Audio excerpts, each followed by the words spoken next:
एक दफा का जिक्र है, एक सल्तनत थी जो हरे भरे पहाड़ियों और गुंजान जंगलों के दरमियान वाक़ थी। वहाँ एक मेहरबान शहजादी रहती थी जिसका नाम इज़ाबेला था। दूसरी शहजादियों के बरक्स इज़ाबेला तजस्सुस और मुहिम जोई की शौकीन थी और अक्सर अपनी सल्तनत की दूर दराज हुदूद को दरियाफ्त करती थी। एक दिन इज़ाबेला जंगल में पहले से भी गहराई में चली गई। जब वो चल रही थी तो एक छुपे हुए सब्ज़ाज़ार पर पहुंची। सब्ज़ाज़ार के दरमियान एक शानदार अजधा लेटा हुआ था जिसके छलके ज़मुर्द की तरह चमक रहे थे। अजधा बज़ाहिर खौफनाक मगर अजीब तौर पर गमगीन लग रहा था। इज़ाबेला भागने के बजाय मोहतात अंदाज में आगे बढ़ी।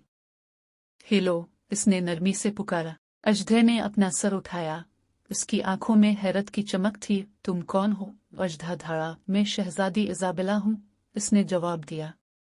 और तुम कौन हो? मैं ड्रैकन हूँ, अजधा बोला। मुझे तुम्हारे लोगों ने कई सालों से खौफजदा और शिकार किया है, इसलिए मैं यहाँ सबसे दूर छप जाता हूँ। इज़ाबेला ने हमदर्दी महसूस की। तुम मुझे खतरनाक नहीं लगते, ड्रैकन। शायद लोग तुम्हें गलत समझते हैं, ड्रैकन ने आह भरी। वो सिर्फ मेरा हज्म और मेरी आग देखते हैं, मेरा दिल नहीं। मदद करने के अज़्म के साथ इज़ाबेला रोज़ाना ड्रैकन के पास आने लगी। कहानियाँ, खाना और रफ़ाकत लाती। वक्त के साथ इनके दरमियान गहरा रिश्ता बन गया। दुनिया के बाहर की कहानियाँ और उनकी उम्मीदें और ख्वाब एक दूसरे के साथ बांटने लगे। एक दिन सल्तनत पर एक खौफनाक खुश्क साली आई। फसलें मुरझा गईं और दरिया सूख गए। लोग मायूस थे और कुछ ने यहाँ तक कहा कि अजधा इसका सबब है।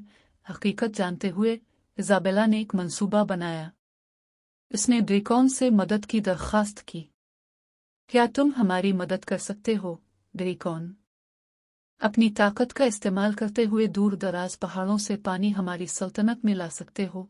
इज़ाबेला की दरख्वास्त पर दिल पिघलाकर ड्रैकन ने रजामंदी जाहिर। दोनों मिलकर पहाड़ों की तरफ उड़ गए, जहां ड्रैकन ने अपनी जबरदस्त पंजों का इस्तेमाल करते हुए नहरें खोदें, जिससे ताज़ा पहाड़ी चश्मे सल्तनत की तरफ बहने लगे। लोग हैरान और शुक्रगुजार थे जब उन्होंने सुना कि जिस अजदे से वो कभी डरते थे, उसने उन्हें बचाया। उनका खौफ तारीफ में बदल गया। ड्रैकन को सल्तनत में एक हीरो की तरह खुश आमदीद कहा गया और इज़ाबेला की अजदा के साथ दोस्ती एक दास्तान बन गई। इस दिन से सल्तनत अपने नए इत्तेहादी की मदद से खुशहाल हो गई।